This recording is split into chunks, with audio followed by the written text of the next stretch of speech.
Welcome to Getting to the Truth in This Art. I am your host, Rob Lee. And today, I'm interviewing a producer of Baltimore club music and lo-fi hip-hop beats. Please welcome Baltimega. Welcome to the podcast. Thank you so much for having me, man. I really appreciate it. I think this is going to be great. I think, one of those, I'll put it this way. I believe the Instagram algorithm works. I'll just say that. It's just like, oh, people you may know, hey, they do something similar. It's like, all right, cool. So give us the vital stats. How long have you been producing, being involved in music, specifically in the Baltimore club music and in lo-fi hip hop? So give us that rundown, and also describe it too. Describe what those genres are for people who are undipped, because there's a lot of misinformation out there. People try to say we got Jersey club, this is Baltimore club. So give us the rundown. Well, basically, and to be honest, as you know, doing Baltimore club, I'm kind of new to it. Yeah. So I started Baltimega as a kind of like a project a couple years ago.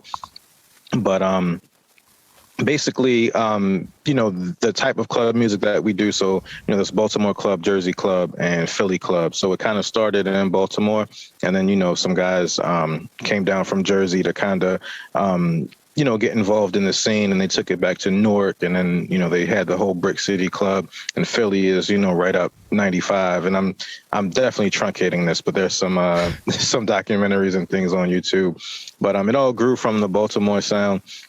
And, they kind of took it and did what they do with it, kind of sped up the BPMs and things of that nature. But, at this point, I feel like, the scene as a whole, at least, from what I can see, and the people that I, deal with in the scene, everybody kind of talks and shares ideas and kind of builds, with each other. So, there's an event called PB&J, mm-hmm. which is Philly, Baltimore, New York. New Jersey.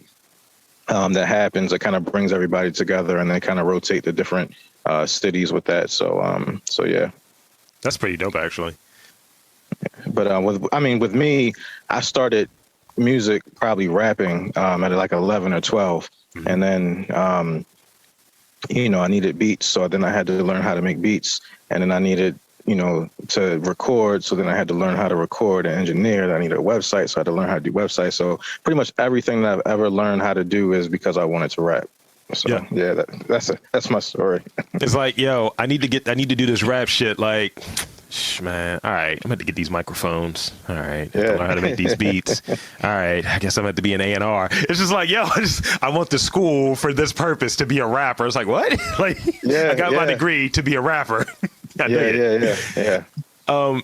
So lo-fi beats, tell us a little bit about that, because when I think of lo-fi beats, I think it kind of like that chill music, that kind of like more spatial introspective music or what have you, or even like vaporwave and things like that. So what are lo-fi beats for us? Give us that rundown.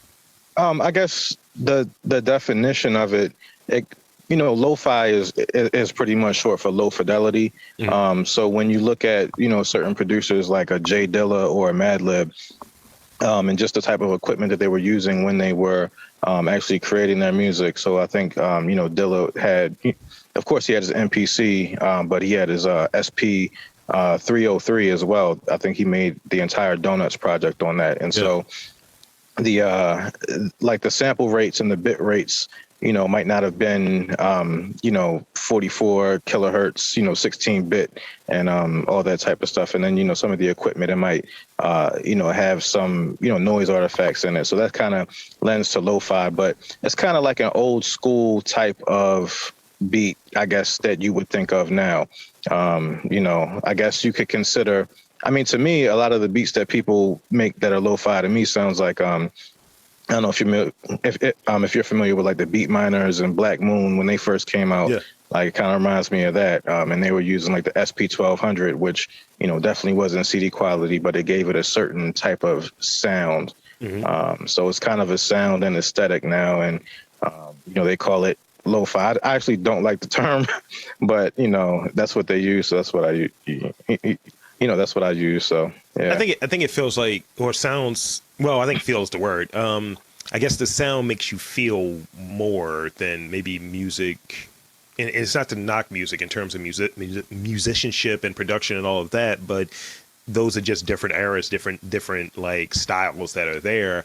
And I like that element that's not CD quality. I like that lack of clarity sometimes in it because it feels more real. It feels more rooted in what the genre was versus a little too polished now. It's like, yo, that cymbal, that beat is a little too perfect, actually. I need something that feels more raw. Exactly. And it's, to me, it's kind of like the whole DIY thing. Cause, I didn't start in the early 90s, but, even when I started, the internet was still kind of in its infancy. Yeah. And there weren't YouTube, tutorials on how to do everything. You had to, kind of figure it out on your own. And so, when you figure things out on your own, all different types of sounds come out.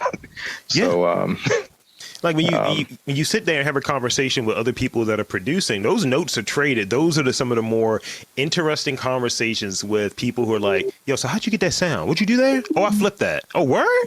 That's how you did that? Yeah.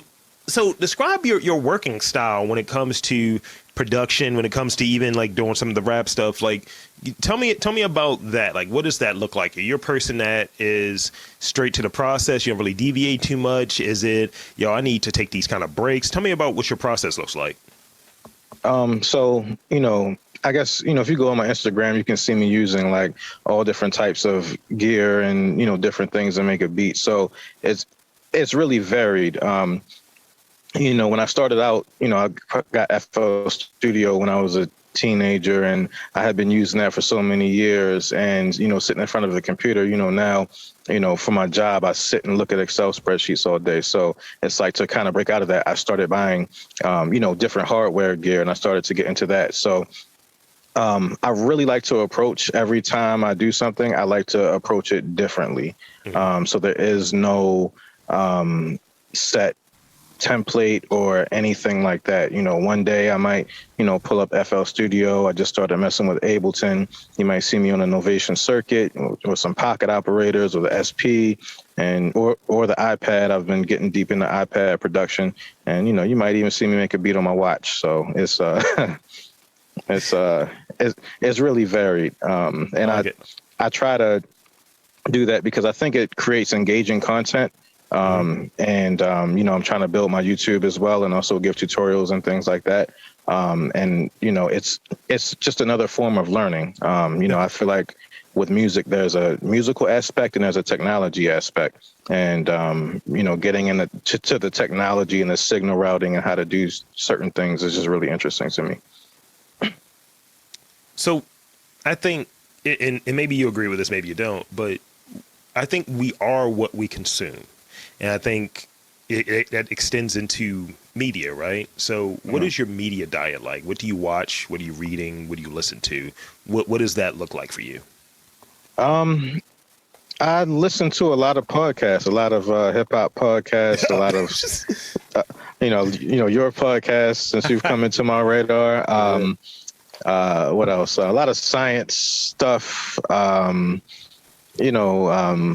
It can go from the most ratchet stuff to, Dan Carlin's Hardcore History, where he's talking about, the Mongols and stuff like that. TV, I catch a show here and there. So I just finished BMF, of course. Star Trek. I'm a big Star Trek fan. So Which one? Right now I'm on Discovery. Okay. Yeah. Right. I thought we were going to go old school, like Next Generation. Like, what is your Star Trek? That's the thing. When you mentioned Star Trek. Oh, that one. I would have to say it changes, but I have to lean towards Deep Space Nine. Okay. I respect that. Yeah. That was the beginning of inclusivity for us, I believe. It's like, yo, it's a black dude running a spaceship. Yeah. And they had that one. I think there was an episode where they had like a Jackie Robinson baseball card, and I was like, okay, here we go. Like, this is what we're doing right here. All right, cool. Yeah. It was the '90s, and it was I think UPN. So yeah, there you go. So it's kind of like a mix. It's like that consumption, and in terms of media, it's a mix between some of the more nerdier things. With you threw out Star Trek, you threw out Deep Space Nine, so points to you on that, and then kind of getting into some of the science stuff. But also, you got to have like some of your like for the culture kind of stuff in there. So I dig it. Yeah, you said some of the more ratchet things. Yeah. Yeah. I just finished watching Drink Champs with French Montana and all that. So you had the full gamut there. Yeah, absolutely. I like to watch really bad shows, like shows that are doing things in earnest, not like reality TV per se, but stuff that's doing things in earnest. And it's like, no, you just didn't do well. This is just bad. This was executed well, but done purposely badly. So like, Our Kind of People? I'll watch that to hate watch it, and I make a lot of. I was like, yo, this is what black excellence is. This is garbage. This is trash. I have to check that out. It's so much unintentional comedy in that show. You're gonna laugh like a lot. I mean, Joe Morton has some physical ailment that leads to him like passing out every episode. I was like, yo, why is this nigga dying every episode? What's going on here? So I hear about manifestation and visualization a lot when it comes to being successful, or at a minimum of doing things well. Like, that positive visualization, like, yeah, I'm going to do this really great. What are some of the biggest mental tools that you kind of utilize to be successful and to kind of push through maybe your work when you're having like, yo, this beat is not coming together. I'm not learning this tool, because you kind of work with so many different tools at times. What kind of manifestational mental tools do you kind of keep in mind to kind of keep you on point? I always think back to past successes, and if I have a hurdle or something like that, I kind of think, well, I've seen something like this before, or, I did this, so I know I can do this. So, don't get stuck on that. And, I'm always learning as well. So, one thing that I definitely learned when I encountered it is don't put myself on too harsh of a deadline. Yeah. Just because of the way I work and the way that life things can come up, just don't put myself to where I'm rushing to get things done. And also just keep in mind that, I did it before, I can do it again. And, things are kind of moving in a certain direction for me right now. Like every day there's a little something that happens, and it's like, okay. And these little things kind of happen more frequently.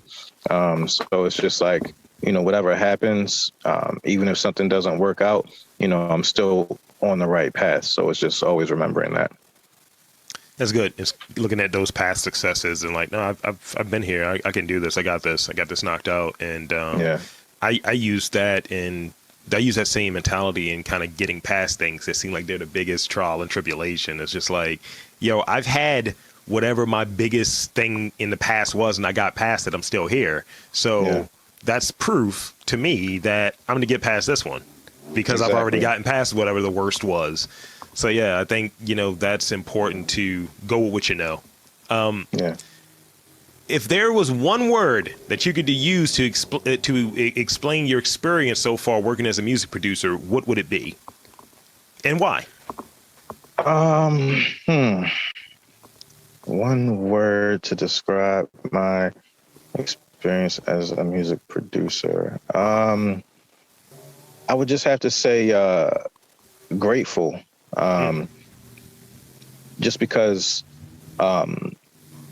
even just doing this, some of the different people that I've been able to meet and talk to and interact with, some of the experiences that I've had that I wouldn't have had otherwise, even on my level that I'm on now, there's a lot of things that wouldn't have happened in my life that, are all due to music. So I'm very grateful for the experience of, just being able to do this. That's good. Like being able to connect and look at like, all right, not everybody gets this opportunity. It's people who might have the talent, who don't have the resources, who don't have the time, and so on. So being grateful of that's important. I think it's a grounding thing. It's like, yo, I could be in a spot where I'm not doing this. So why am I going to take this for granted? I need to be grateful for it. Yeah. And it's crazy because like, me and Ricky, we were just talking last night, and we were like, just some of the places that we went, traveling, doing music and stuff like that. It's all due to this, and these, formative experiences that we've had is all due to the music, and there's so many more to come. And just definitely grateful. So speaking of formative, who or what are some of those like early influences? Because you touched on rap was a thing. It's like I'm gonna be a damn rapper. So what are some of those earlier influences maybe in your life or your upbringing that has influenced like your work? Like I want to make this beat. This is a beat that I want to make, or I want to rap like this dude, or I want to have a line like this dude had. Like what is that for you? I guess early on, definitely Wu-Tang. Definitely Big Pun. I'm from the age where it was Big Pun, Cannabis, Eminem, Big L, and used to download it from Kazaa. We're literally the same age. And hip hop. yeah, exactly. Most Def, Quali, all that. Yeah. No, I'm all that type of stuff. At one point, but then just in terms of the club music, I started doing that more recently, even though I dabbled here and there before. But I used to go to sleep, as a child listening to, the 9 o'clock mix. I would have that, on my boom box, next to me, not too loud, so my mother couldn't hear. Yeah. As I'm going to sleep and stuff like that. So definitely those sounds. And then, as I got a bit older, I went to college and started getting exposed to more things, definitely like the Lil Jon sound, the crunk, a little bit of the Bay Area stuff, the Houston stuff, all the different regional sounds, I think all kind of combined. And, various, I don't know, it's really just kind of eclectic because, there's the hip hop stuff, and then there's System of a Down, Nirvana, that whole side of it. There's Portishead. I dabble in a lot of different things. It's a little trip hop there for you. Yeah, I like Portishead. I remember what is it? I had my phase of listening to System of a Down. I'll put it this way: I was the one dude walking around at Morgan State University, like listening to the Bravery. To throw that out there for you. And I met a long-term friend there, and he was like, yeah, how do you know what this is? He was straight edge, so he had like the X's on his hands. He said, how do you know what this is? He's like, you're a black dude. I was like, yeah, I'm listening to dance punk music right now. So what does that tell you? With on the same tape as like some Little John stuff. I was like just burning CDs. Like, yo, I got this one spiral of burnt CDs I used to call mad shit because it'd just be various genres on there. It's just like, yo, what can I rip off of YouTube real quick? Exactly. Yeah, no shots. YouTube's gonna shut me down. So this is the last real question I had before I get into the rapid fire ones. Mm-hmm. Let's talk about long-term goals. Do you plan out your goals in that way as to like, I want to be doing this next year. I want to be doing this in the next 6 months. And if so, do you write them down and do you revisit them to ensure that you're staying along the path that you want to be on?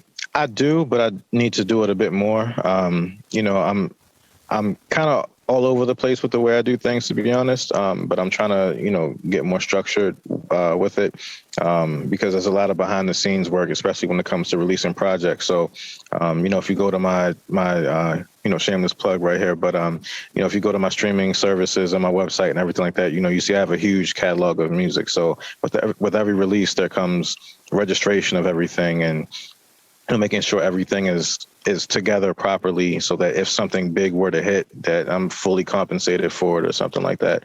But some of my goals are definitely to get some film placements, some TV placements with music, also to kind of grow my YouTube channel and maybe partner with some of the companies of some of the gear that I use. I see them kind of lurking and liking some of my posts, but I think I probably need a few more followers to, get them to holler at me. So, hopefully in the next, well, not hopefully, but definitely within the next year, I would like to see those things happen. Maybe some, placements with some bigger artists. And also, a lot of my stuff is more instrumental now, but I'm about to start, getting behind the mic more. And, hopefully more shows, come from that. And I'm getting into DJing as well. So I do have, a couple little things lined up for the beginning of 2022. So, yeah. So we like to hear. Just it's a person's creative pursuit is a living, breathing thing. So I think when you get stagnant and you're like, look, I'm not going to do anything. I'm all set. I know exactly what I'm doing. You can't swim. You got to be a shark. You got to always look for doing something that makes sense. Like I want to do this. I want to add this to it. Your lane is doing music. That's what I'm hearing in this interview, right? And what it sounds like your goals are still in that same path. And it's just like, yo, I want to stretch out and do music in this way or in that way, whether it be DJing, whether it be getting back on the mic and all of that stuff. And, you know, that's what it is. It's like, you know, how can you combine these things under one umbrella? And that's what you just described there. So thank you for sharing. Yeah, exactly. Because it's like, you know, every little talent that you have, you know, is a potential stream of income. And it's like, how many of these can I put together to, you know, make more than my salary and then have, you know, not be able to, you know, not have to do that anymore. Put them spreadsheets down, you know? Yeah, exactly. No, but I pick them back up because, you know, I do download my DistroKid, you know, earnings and stuff like that and make little, you know, pivot tables and see, you know, oh, okay, this month this happened. I'm in the red right here. This happened. Yeah, exactly. So, you know, I feel like as a DIY type of artist, you know, you do all the functions of a record label. Mm-hmm. So like the A&R would be the one registering all your stuff or clearing samples or, you know, getting your artwork together and all that. So it's like you kind of have to do all that. And, you know, if you put out a project that's 15 songs, you know, you might have like an 8-hour work day just getting everything together. So, yeah. It makes sense. And, you know, I do the spreadsheets in the day. I'm a data analyst by day. And at night, I can use some of those skills to quickly go through what did I spend this year on this podcast? And as I like to say, this might become a shirt, podcasts aren't free. I did a podcast too. Yes, I know. Yeah. So I want to hit you with some rapid fire questions. And these, as I, you know, said earlier before we got started in the pre-show meeting, is these are just kind of questions to get a temperature on you as an individual. We get the creative side. We want to learn a little bit more about you. So here we go. You don't have to provide any extra context unless you really, really want to. Okay. All right. What do you value most in friends? What trait do you value most in friends? Just, I guess, understanding. In regards to collaborators, what is it that you dislike the most? Like if people like, y'all want to work with you or what have you, and you're like, I don't think I'm bang with you. Like, what is it? What's that thing for you? Just sending me something that's not good, or it's like it's just kind of whack, actually. Yeah, like a cold call or a cold DM, and it's just whack. I mean, that's kind of my approach. I just hit people with cold DMs all the time. All right, then. Cool. Yeah, but it's not whack though. See, you know, this is why you're on this podcast. You took the softball and you hit it out of the park. Thank you. This podcast is not whack. What was the last movie you watched? Elf. Elf? Yesterday. Yep. Okay. Elf. Now this might be the lyric because I know this is hard because we don't really name songs here, right? Favorite club song. You know the one that goes like what? Like that's